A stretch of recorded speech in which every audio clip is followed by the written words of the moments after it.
जय हिंद साथियों, आप सभी का स्वागत करता हूं आप सभी के अपने चैनल एग्जाम फतेह में। साथियों, यूपी पुलिस कांस्टेबल एग्जाम की अगर बात करें जो आपकी 23 अगस्त से शुरू है, उसके लिए साथियों उस एग्जाम को क्रैक करने के लिए आपके सामने ऐसे क्वेश्चन साथियों आपको समर्पित कर रहा हूं, जिन क्वेश्चंस को अगर आप साथियों देख लेते हैं, इन क्वेश्चंस को तैयार कर लेते हैं, तो मेरा मानना है कि जितने भी आपके यूपी पुलिस कांस्टेबल की परीक्षा में यूपी जीके के क्वेश्चन आएंगे वो साथियों सारे इसी क्लास से आएंगे। यानी कि 100 सवाल मैं आपको दे रहा हूं साथियों आज की इस वीडियो में, और यहां से साथियों 7 से 8 सवाल आपके बहुत आराम से आ जाएंगे। तो इस क्लास का एक एक सवाल आपके मनोमस्तिष्क में साथियों स्टोर होना चाहिए एग्जाम से पहले। तो अगर आपने एग्जाम से पहले यहां पर एंट्री की है तो आपकी किस्मत बहुत अच्छी है कि आप तक ये वीडियो पहुंच गई है। तो साथियों बहुत तेजी के साथ यहां पर क्वेश्चन आपके सामने से गुजरेंगे, इन सभी सवालों को तैयार कर लीजिए। देखिए, पहला सवाल है कि उत्तर प्रदेश किन फसलों का देश में सबसे बड़ा उत्पादक है। अगर बात करें उत्तर प्रदेश की बात करें तो आलू के मामले में पहले स्थान पर है, ठीक है ना। मतलब आलू का उत्पादन किया जाता है बहुत ज्यादा उत्तर प्रदेश में, और गन्ने का उत्पादन किया जाता है। उसके अलावा चावल का नहीं किया जाता, तंबाकू का क्या नहीं किया जाता। यानी कि 1 और 3 आपके सही हो जाएंगे, यानी कि राइट आंसर आपका जाएगा ऑप्शन नंबर डी के साथ। चलिए, राज्य में संतरे की पैदावार वाला प्रमुख जिला कौन सा है। यानी कि सबसे ज्यादा संतरे की पैदावार जो की जाती है उत्तर प्रदेश में वो सहारनपुर में की जाती है, इसलिए सही जवाब आपका जाएगा ऑप्शन नंबर सी के साथ। उसके बाद देखिए अगला सवाल है, आपसे पूछा जा रहा है कि उत्तर प्रदेश के तराई क्षेत्र विशेषकर सिद्धार्थनगर में उगाए जाने वाले सुगंधित चावल की किस्म इसमें से कौन सी है। तो काले नमक की अगर बात करें तो ये चावल की किस्म है। इसको कहां पर साथियों तैयार किया जाता है, उत्तर प्रदेश के सिद्धार्थनगर में। उसके बाद देखिए उत्तर प्रदेश को कुल कितने पारिस्थितिकीय क्षेत्रों में बांटा गया। ये क्वेश्चन बहुत इंपॉर्टेंट है, डायरेक्ट आपसे पूछा जाएगा, तो आप लोग ध्यान रखेंगे। उत्तर प्रदेश को 20 पारिस्थितिक क्षेत्रों में बांटा गया है। उसके बाद अगर बात करें कि उत्तर प्रदेश में यानी कि भारत में उत्तर प्रदेश अग्रणी उत्पादक है, किसका है साथियों, दालों का नहीं, केले का नहीं, चावल का नहीं साथियों, दूध का है। यानी कि आपका राइट आंसर जाएगा ऑप्शन नंबर ए के साथ, और जिनका आंसर यहां पर ए था तो बिल्कुल सही है। उत्तर प्रदेश का सबसे महत्वपूर्ण नकदी फसल साथियों कौन सी है, तो उत्तर प्रदेश की सबसे महत्वपूर्ण नकदी फसल कौन सी है साथियों, गन्ना है। तो कुल मिला के साथियों जिनका आंसर यहां पर ऑप्शन नंबर बी था तो बिल्कुल सही था। उसके बाद देखिए अयोध्या के किस संगीतकार ने शास्त्रीय संगीत में ठप्पा शैली का विकास किया। तो ठप्पा शैली का विकास किसने किया है, खुशी महाराज ने ही साथियों ठप्पा शैली का विकास किया है, ये आप लोग ध्यान रखेंगे। उसके बाद देखिए उत्तर प्रदेश में जो अवनालिका अपर्दन है, इसमें सबसे अधिक प्रभावित जिला कौन सा है, तो मैं कहूंगा इटावा है। राइट आंसर आपका सी के साथ जाएगा। उत्तर प्रदेश में प्रथम दुग्ध सहकारी समिति की स्थापना साथियों कहां पर हुई थी, तो कहां पर हुई थी आप लोग ध्यान रखेंगे साथियों। इस क्वेश्चन का राइट आंसर जो जाएगा वो वाराणसी के साथ जाएगा। यानी कि यूपी में पहली दुग्ध सहकारी समिति की स्थापना कहां पर हुई थी, वाराणसी में हुई थी। उसके बाद देखिए अगला सवाल है साथियों कि उत्तर प्रदेश में वायु मृदा अपरदन से सर्वाधिक प्रभावित क्षेत्र कौन सा है, तो पश्चिमी क्षेत्र साथियों ये सबसे ज्यादा प्रभावित है, इसलिए सही जवाब आपका जाएगा ऑप्शन नंबर ए के साथ। अब उसके बाद देखिए अगला सवाल है कि इनमें से उत्तर प्रदेश किस फसल का सबसे बड़ा उत्पादक नहीं है। देखिए आलू का है, गन्ने का है, गेहूं का है, लेकिन चावल का नहीं है। क्यों, क्योंकि चावल का सबसे बड़ा उत्पादक राज्य कौन सा है साथियों, पश्चिम बंगाल है, तो ये आप लोग ध्यान रखेंगे। उसके बाद देखिए कि उत्तर प्रदेश में से किन फसलों का देश में सबसे बड़ा उत्पादक है। तो अगर बात करते हैं साथियों किसकी बात चल रही है, साथियों किसकी बात चल रही है साथियों, आप लोग यहां पर ध्यान रखेंगे। एक तो गन्ने का है और एक आलू का है, यानी कि 1 और 3 आपका सही है। जो कौन से ऑप्शन में लिखा हुआ, ऑप्शन नंबर डी में लिखा हुआ है।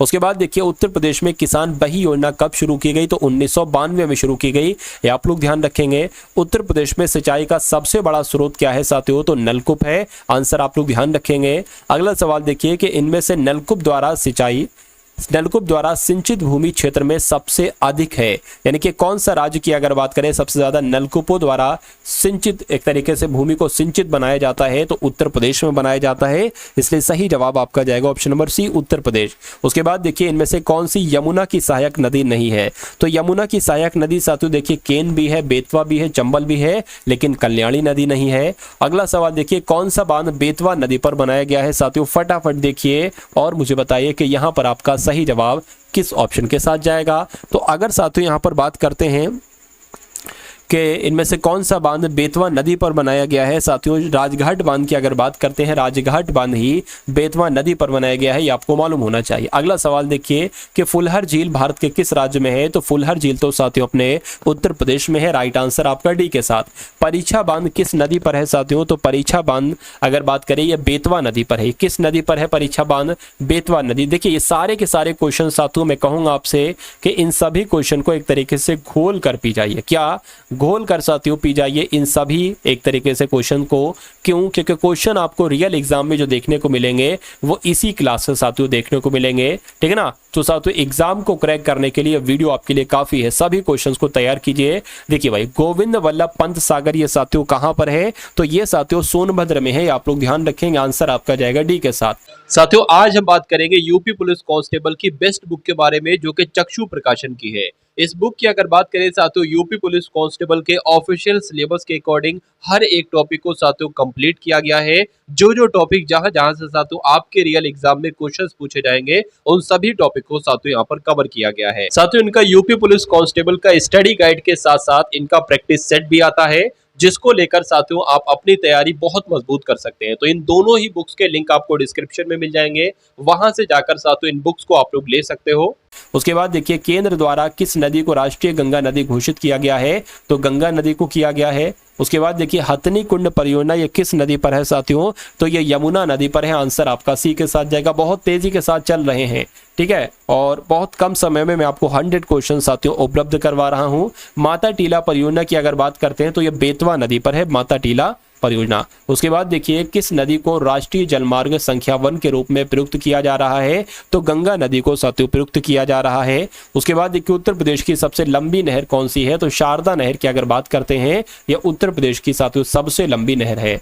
उसके बाद देखिए कौन सा एक खनिज उत्तर प्रदेश में नहीं पाया जाता है। तो साथियों अभ्रक नहीं पाया जाता है, बाकी सभी पाए जाते हैं, इसलिए राइट आंसर आपका जाएगा बी के साथ। उसके बाद देखिए कि यूरेनियम कहाँ मिलता है। तो यूरेनियम तो साथियों ललितपुर में मिलता है। कहां पर मिलता है? ललितपुर में मिलता है। निम्न जनपदों में कौन सर्वाधिक वनाच्छादित है।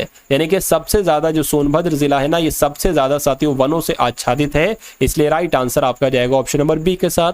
सुरहा ताल पक्षी विहार ये साथियों कहां पर है मुझे बताइए। तो अगर बात करते हैं साथियों ये कहां पर है। ये हरदोई में, यानी कि सुरहा ताल पक्षी विहार ये कहां पर है। तो हरदोई में है, इसलिए सही जवाब आपका जाएगा ऑप्शन नंबर बी के साथ। उत्तर प्रदेश में नवाबगंज पक्षी विहार ये कहां पर स्थित है साथियों। तो उत्तर प्रदेश में नवाबगंज पक्षी विहार उन्नाव में है। साथियों कहां पर है? उन्नाव में है, आपको ध्यान रखना है। उसके बाद देखिए उत्तर प्रदेश में सर्वप्रथम किस पक्षी विहार की स्थापना की गई है। तो अगर बात करते हैं साथियों किस पक्षी विहार की स्थापना की गई है। नवाबगंज पक्षी विहार की स्थापना उत्तर प्रदेश में सबसे पहले की गई थी। उसके बाद देखिए अगला सवाल है उत्तर प्रदेश का सर्वाधिक विस्तृत पक्षी विहार कौन सा है। तो लाख बहुशी पक्षी विहार की अगर बात करें ये सबसे ज्यादा विस्तृत पक्षी विहार है। राष्ट्रीय वन नीति के अनुसार देश के कुल भौगोलिक क्षेत्रफल के कितने प्रतिशत भाग पर वन होना चाहिए। तो 33% भाग पर वन होना चाहिए। इसको हम लोग 1/3 भाग भी साथियों कह सकते हैं। राज्य में यानी कि उत्तर प्रदेश में एस्बेस्टस की अगर बात करें तो कहां पाए जाते हैं। तो झांसी में साथियों एस्बेस्टस पाए जाते हैं। आंसर आपका जाएगा ऑप्शन नंबर बी के साथ। भाई बहुत बढ़िया, वेरी गुड क्लास। चलिए साथियों अगर बात करते हैं उसके बाद अगले नंबर के क्वेश्चन की। तो यहां पर साथियों देखिए आपके उत्तर प्रदेश में सर्वप्रथम 1957 में किस वन्य जीव विहार की स्थापना की गई थी। तो साथियों चंद्रप्रभा वन्य जीव विहार की स्थापना की गई थी 1957 में उत्तर प्रदेश के चंदौली में। ये आप लोग ध्यान रखेंगे। साथियों अगर आपने अभी तक इस वीडियो को लाइक नहीं किया तो आप सभी लोगों से मैं रिक्वेस्ट करता हूं कि इस वीडियो को साथियों लाइक कर दीजिए। और उसके अलावा अगर आप लोग चैनल पर नए हैं तो आपसे साथियों मैं रिक्वेस्ट करूंगा कि इस चैनल को भी आप सभी लोग जरूर सब्सक्राइब कर लीजिए, ठीक है ना। उसके बाद अगर बात करते हैं कि इनमें से कौन सा प्रदेश कौन जनपद जो है वो उत्तर प्रदेश यानी कि उत्तर प्रदेश का कौन सा जनपद उत्तराखंड हरियाणा हिमाचल प्रदेश के साथ सीमा बनाता है, आपको साथियों ये बताना है। चलिए तो अगर बात करते हैं साथियों मेरठ की, तो मेरठ आप लोग ध्यान रखेंगे ये उत्तराखंड हरियाणा हिमाचल प्रदेश के साथ सीमा बनाता है। लखनऊ की सीमा किसे स्पर्श नहीं करती है मुझे बताइए। तो लखनऊ की सीमा साथियों एक तरीके से गाजीपुर को स्पर्श नहीं करती है, बाकी उन्नाव को करती है, हरदोई को करती है और उसके अलावा बाराबंकी को करती है। उसके बाद देखिए अगला सवाल है कि उत्तर प्रदेश का जो भावर क्षेत्र है इसमें किस प्रकार की मृदा पाई जाती है। तो उत्तर प्रदेश के भावर क्षेत्र में कंकरीली पथरीली मृदा पाई जाती है साथियों, ये आप लोग यहाँ पर ध्यान रखेंगे साथियों। उसके बाद बाद देखिए अगला सवाल है कि इनमें से जिलों का उत्तर से दक्षिण अनुक्रम आपको साथियों लगाना है। तो अगर बात करें साथियों उत्तर से दक्षिण में जो अनुक्रम सही होगा वो सिद्धार्थ नगर, संत कबीर नगर, अंबेडकर नगर और भदोही, ये क्रम सही रहेगा। ये क्वेश्चन अगर आएगा ना तो ये डिक्टो आएगा, रत्ती भर का चेंजेस नहीं होगा। उसके बाद देखिए निम्न नगरों का भौगोलिक क्षेत्रफल की दृष्टि से सही घटता क्रम साथियों क्या है। तो घटते क्रम की साथियों अगर हम लोग बात करते हैं तो लखीमपुर का सबसे ज्यादा क्षेत्रफल, उससे कम सोनभद्र का, उससे कम वाराणसी का, उससे कम हापुड़ का, यानी कि आंसर आपका जाएगा ए के साथ। अगला सवाल देखिए उत्तर प्रदेश के किस जिले में सबसे ज्यादा वर्षा होती है। तो गोरखपुर में साथियों सबसे ज्यादा वर्षा होती है और सबसे कम वर्षा साथियों मथुरा में होती है। उसके बाद देखिए क्षेत्रफल के बढ़ते क्रम की दृष्टि से कौन सा साथियों सही है मुझे बताइए। क्षेत्रफल के बढ़ते क्रम की दृष्टि से तो अगर बात करते हैं साथियों गौतम बुद्ध नगर, बाराबंकी, मिर्जापुर, सोनभद्र, ये आपका साथियों बिल्कुल सही क्रम हो जाएगा बढ़ते क्रम में क्षेत्रफल के अनुसार। उसके बाद देखिए कौन से जनपद की सीमा 4 राज्यों को स्पर्श करती है। तो अगर सोनभद्र की अगर बात करते हैं तो ये 4 राज्यों की सीमा से टच है, यानी कि सटा हुआ है साथियों एक तरीके से। उसके बाद देखिए अगला सवाल है आपकी स्क्रीन पर कि उत्तर प्रदेश का कौन सा क्षेत्र आद्यकल्प की प्राचीनतम शैलों से निर्मित है। तो अगर बात करते हैं साथियों बुंदेलखंड है, यानी कि आंसर आपका जाएगा ऑप्शन नंबर ए के साथ। उसके बाद देखिए इनमें से किसे उत्तर प्रदेश की सीमा नहीं लगती है। तो उत्तर प्रदेश की सीमा राजस्थान से लगती है, हरियाणा से लगती है, छत्तीसगढ़ से लगती है, लेकिन गुजरात से नहीं लगती है। तो आंसर आपका जाएगा बी के साथ। उसके बाद देखिए अगला सवाल है कि इनमें से सर्वाधिक क्षेत्रफल वाला जिला कौन सा है। तो सबसे ज्यादा क्षेत्रफल लखीमपुर खीरी का है और सबसे कम क्षेत्रफल साथियों हापुड़ का है। ये 2 बातें आप लोग ध्यान रखेंगे। क्षेत्रफल की दृष्टि से भारत का राज्यों में कौन सा स्थान है। तो अगर बात करते हैं पहले स्थान पर क्षेत्रफल के मामले में पहले स्थान पर कौन सा है तो राजस्थान है, और यूपी की अगर बात करें तो चौथे स्थान पर है। इसलिए सही जवाब आपका जाएगा ऑप्शन नंबर बी, चौथे स्थान पर। उसके बाद देखिए अगला सवाल है कि किस जिले को अंतरराष्ट्रीय सीमा स्पर्श नहीं करती है मुझे बताइए। चलिए तो बात करें बलरामपुर को करते, श्रावस्ती को, पीलीभीत को करते, लेकिन बलिया को नहीं करती है, अब नहीं करती है। तो यही आपका सही जवाब हो जाएगा। इनमें से किस जिले में यानी कि जिलों में क्षेत्रफल सबसे छोटा है। तो हापुड़ मैंने आपको बताया था कि हापुड़ का क्षेत्रफल जो है ना वो सबसे कम है साथियों, इसलिए सही जवाब आपका जो जाएगा वो ऑप्शन नंबर ए के साथ जाएगा। और जिनका आंसर यहाँ पर है ऑप्शन नंबर ए के साथ तो उन सभी का आंसर साथियों बिल्कुल करेक्ट हो जाता। भाई बहुत बढ़िया, वेरी गुड क्लास। चलिए उसके बाद देखिए अगला सवाल आपकी स्क्रीन पर है साथियों, देखिए और मुझे बताइए कि उत्तर प्रदेश का क्षेत्रफल देश के कुल क्षेत्रफल का कितना है। तो कुल क्षेत्रफल का तो 7.33% है, इसलिए राइट आंसर आपका जाएगा डी के साथ। देश की सीमाएं उत्तर प्रदेश से मिलती हैं, यानी कि साथियों अगर बात करते हैं नेपाल की सीमा जो है ये उत्तर प्रदेश से मिलती है, ये आप लोग ध्यान रखेंगे, इसलिए राइट आंसर आपका जाएगा सी के साथ। अब उसके बाद देखिए अगला सवाल है और आपसे पूछा जा रहा है कि उत्तर प्रदेश की सीमा भारत के कुल कितने राज्य और कितने केंद्र शासित प्रदेशों से मिलती है। तो साथियों 9 यहाँ पर आपका राइट आंसर हो जाएगा। अगला सवाल देखिए कि किस जिले की सीमा नेपाल से लगती है मुझे बताइए। तो नेपाल से लगती है साथियों महाराजगंज, एक तरीके से साथियों आपका राइट आंसर हो जाए, इनके महाराजगंज जिले की सीमा नेपाल से लगती है। अगला सवाल देखिए कौन सा जिला बुंदेलखंड क्षेत्र का है मुझे बताइए। तो बुंदेलखंड क्षेत्र का जो है ना वो जिला साथियों महोबा है, आप लोग ध्यान रखेंगे, आंसर आपका जाएगा सी के साथ। साथियों अभी वीडियो को आप लोग लाइक कर दीजिए जिन लोगों ने भी वीडियो को लाइक नहीं किया, ठीक है ना। उसके अलावा अगर बात करें एक अपना साथियों चैनल है टारगेट सिलेक्शन, जिसका नाम क्या है टारगेट सिलेक्शन साथियों, जिस चैनल का नाम है, इसमें अगर बात करते हैं रोज रात्रि 8 बजे साथियों एक क्लास होती है। उस क्लास की जब हम बात करते हैं उसमें हिंदी भी आपको पढ़ाई जाती है, जीके जीएस यूपी जीके भी आपको पढ़ाई जाती है, रीजनिंग भी, मैथ की, यानी कि संपूर्ण सिलेबस को कंप्लीट किया जाता है रोज रात्रि 8 बजे, और वो क्लास आपकी लाइव होती है टारगेट सिलेक्शन पर। तो साथियों कभी अगर आएंगे ना तो बहुत मजा आएगा, एक ही क्लास में साथियों आप लोग एक तरीके से, ठीक है ना, आपकी अगर बात करें एक ही क्लास में साथियों बहुत मैक्सिमम अगर बात करें नॉलेज आपकी बढ़ेगी। इतना तैयारी आपकी करवा दूंगा चंद दिनों में कि साथियों वर्दी इस बार आपकी हो जाए, सिलेक्शन आपका साथियों हो जाए इस बार। उत्तर प्रदेश में किसान मित्र योजना साथियों कब शुरू की गई आपसे पूछा जा रहा है। तो ये कब शुरू की गई 2001 यानी कि 18 जून 2001 में साथियों किसान मित्र योजना शुरू की गई। किस फसल का उत्तर प्रदेश भारत में सर्व प्रमुख उत्पादन करता है। तो मैं कहूंगा साथियों गेहूं आपका बिल्कुल सही जवाब हो जाएगा। भारतवर्ष में प्रथम कृषि विश्वविद्यालय की स्थापना कहां पर की गई थी। तो साथियों पंतनगर में की गई थी, आंसर आपका डी के साथ। उत्तर प्रदेश की प्रमुख फसल इसमें से कौन सी है मुझे बताइए। तो प्रमुख फसल की अगर बात करें साथियों तो प्रमुख फसल तो गेहूं ही है। अगला सवाल देखिए लाल मिट्टी साथियों कहां पर पाई जाती है। तो लाल मिट्टी मिर्जापुर और झांसी में पाई जाती है, आपको ध्यान रखना है। उत्तर प्रदेश में शस्य जलवायु क्षेत्रों की संख्या कितनी है। तो साथियों 9। देखिए ये क्लास साथियों जो मैं लेता हूं ना वो सुपर फास्ट तरीके से साथियों लेता हूं, क्योंकि कम से कम समय में ज्यादा से ज्यादा कंटेंट मैं आपको देने की कोशिश करता हूं। कौन सा फसल चक्र पूर्वी उत्तर प्रदेश के लिए सर्वाधिक उपयुक्त है? तो अगर बात करते हैं साथियों, यहां पर आपका सही जवाब जो जाएगा वो धान, मक्का और गेहूं के साथ जाएगा। यही फसल चक्र उत्तर प्रदेश के, पूर्वी उत्तर प्रदेश के लिए सबसे ज्यादा उपयुक्त है। लठमार होली कहां पर मनाई जाती है साथियों? तो बरसाना में मनाई जाती है लठमार होली। अगला सवाल देखिए, उत्तर प्रदेश में वर्षा के समय गाना, ठीक है ना, एक तरीके से उत्तर प्रदेश में वर्षा के समय जो है ना वो साथियों गाया जाने वाला लोकगीत कौन सा है? तो कजरी लोकगीत गाया जाता है उत्तर प्रदेश में वर्षा के समय। उसके बाद देखिए, उत्तर प्रदेश में उगाई गई इनमें फसलों में से किसकी अवधि न्यूनतम है? यानी कि कौन सबसे जल्दी बनकर तैयार हो जाती है, कौन सबसे जल्दी तैयार हो जाती है फसल? तो मूंग की फसल सबसे जल्दी तैयार हो जाती है, आप लोग ध्यान रखेंगे। उत्तर प्रदेश अग्रणी उत्पादक है गेहूं का, गन्ने का, आलू का, यानी कि आंसर आपका जाएगा ए के साथ। उसके बाद देखिए अगला सवाल है, देखिए भाई पूछा जा रहा है कि भारत में उत्तर प्रदेश जिनके उत्पादन में प्रथम स्थान रखता है वो साथियों एक तरीके से कौन कौन से, ये कुल मिला के आपको यहां पर बताना है। चलिए भाई, चलिए हेलो, हाँ भाई ठीक है, आवाज भी सही है, सब कुछ साथियों प्रॉपर है। यहां पर अगर बात करते हैं साथियों कि इस क्वेश्चन का राइट आंसर आपका किस ऑप्शन के साथ जाएगा? तो गेहूं और आलू आपका बिल्कुल सही जवाब हो जाएगा, जिनका भी आंसर यहां पर बी तो बिल्कुल करेक्ट है। उत्तर प्रदेश किस उत्पादन का सबसे बड़ा उत्पादक नहीं है? तो मैं कहूंगा फूलों का नहीं है, बाकी सबका है। अगला सवाल देखिए, उत्तर प्रदेश में अवलानिका अवरोधन में सबसे अधिक प्रभावी जिला कौन सा है? तो साथियों इटावा आपके इस प्रश्न का बिल्कुल सही जवाब हो जाएगा, और जिनका आंसर यहाँ पर सी है तो बिल्कुल करेक्ट है। अगला सवाल देखिए, प्रसिद्ध शास्त्रीय गायक भीमसेन जोशी किससे संबंधित हैं? तो ये किराना घराने से संबंधित है भीमसेन जोशी। अगला सवाल देखिए, उत्तर प्रदेश में वायु मृदा अपरदन से सर्वाधिक प्रभावित क्षेत्र कौन सा है, मुझे बताइए। तो कौन सा है साथियों? पश्चिमी क्षेत्र है सबसे ज्यादा प्रभावित, आप लोग ध्यान रखेंगे। कथक कलाकार नहीं, इसमें से कौन साथियों कथक कलाकार नहीं है? तो किशन महाराज की अगर बात करते हैं कथक कलाकार नहीं है, बाकी सब हैं। कृषि श्रम उत्पादकता सबसे ज्यादा सर्वाधिक है, तो कहां की है?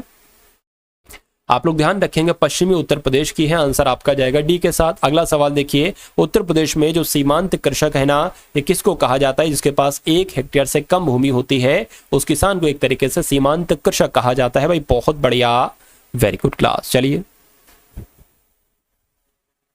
उस जनपद को चिन्हित कीजिए जिसमें जानवरों के लिए पॉली क्लिनिक नहीं है। तो साथियों कहां पर नहीं है ये आपसे यहां पर पूछा जा रहा है। चलिए चलिए भाई फटाफट साथियों आंसर आपका जो है ना वो आना चाहिए। तो अगर बात करते हैं साथियों झांसी में नहीं है, आंसर आपका जाएगा बी के साथ, बाकी हर जगह है।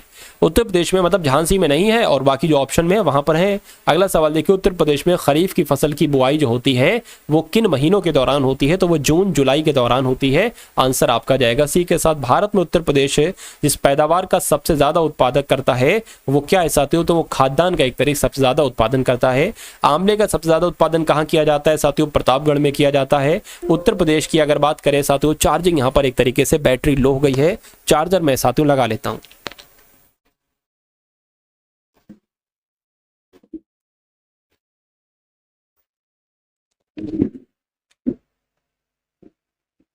चलिए, उत्तर प्रदेश में किसान बही योजना साथियों कब शुरू की गई? तो 1992 में शुरू की गई, आप लोग ध्यान रखेंगे।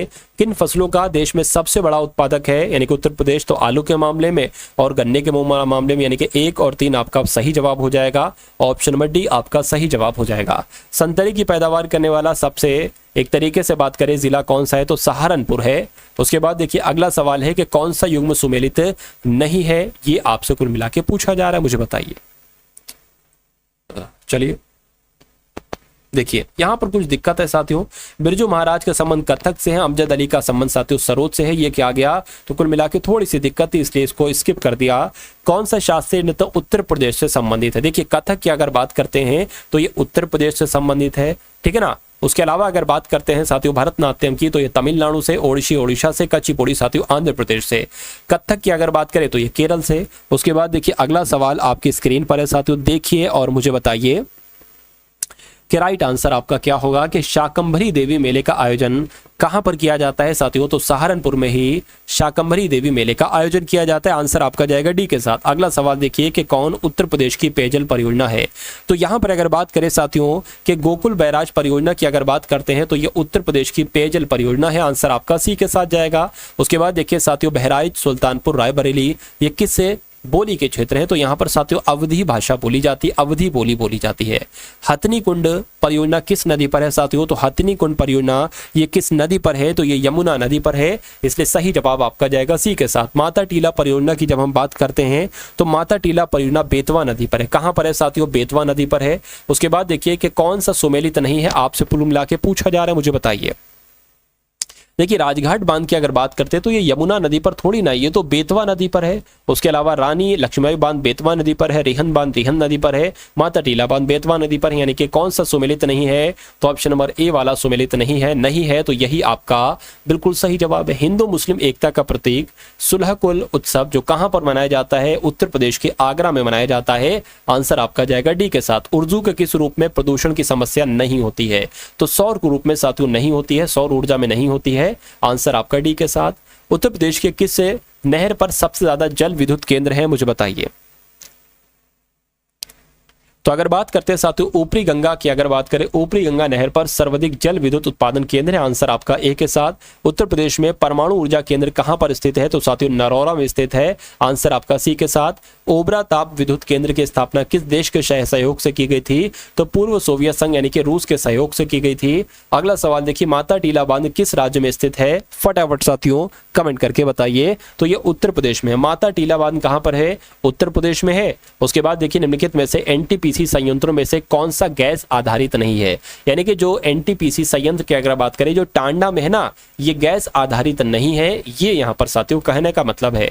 उसके अलावा देखिए अगला सवाल है, आपसे पूछा जा रहा है बखीरा पक्षी विहार कहां पर स्थित है? तो संत कबीर नगर में स्थित है बखीरा पक्षी विहार, आपको मालूम होना चाहिए। उसके बाद देखिए इनमें से वृक्षों में से कौन सा वृक्ष पर्यावरणीय संकट उत्पन्न करता है? तो जो यूकेलिप्टस है ना, यह पर्यावरणीय संकट उत्पन्न करता है, इसलिए राइट आंसर आपका डी हो जाता है। उत्तर प्रदेश में नवाबगंज पक्षी विहार साथियों कहां पर है? तो यूपी में साथियों जो आपका नवाबगंज पक्षी विहार है यह उन्नाव में है। ये कहां पर है साथियों? उन्नाव में है, इसलिए सही जवाब आपका जाएगा ऑप्शन नंबर डी के साथ। भाई बहुत बढ़िया, वेरी गुड क्लास। अगर बात करें साथियों आप वाकई में यूपी पुलिस कांस्टेबल के एग्जाम को क्रैक करना चाहते हैं, तो अगर साथियों यहां पर हम लोग बात करें, कुछ चीजें मैं आपको बता रहा हूं साथियों। देखिए एक यूपी पुलिस कांस्टेबल प्लेलिस्ट करके एक लिंक होगा साथियों, यूपी पुलिस कांस्टेबल प्लेलिस्ट एक लिंक होगा साथियों। उस लिंक की अगर बात करते हैं, जब आप उस लिंक पर क्लिक करेंगे तो आपके सामने कुछ साथियों वीडियोस ओपन हो जाएंगी पूरे मॉडल पेपर की।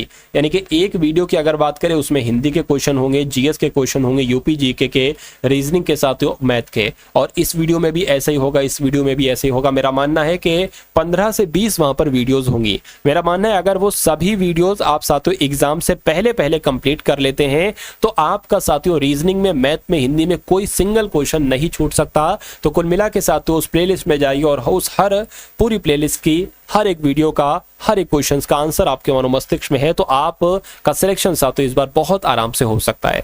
तो साथियों उसके अलावा टेलीग्राम ग्रुप का लिंक है डिस्क्रिप्शन में, व्हाट्सएप ग्रुप का लिंक है, उन सभी ग्रुप्स को साथियों ज्वाइन करिए, क्योंकि वहां पर मैं आपको निःशुल्क पीडीएफ साथियों देता रहता, उपलब्ध कराता रहता हूं। तो इस वीडियो को लाइक कीजिएगा, वीडियो को शेयर कीजिएगा जरूर अपने मित्रों के साथ। मिलते हैं हम सभी लोग आने वाली वीडियो में। जय हिंद साथियों।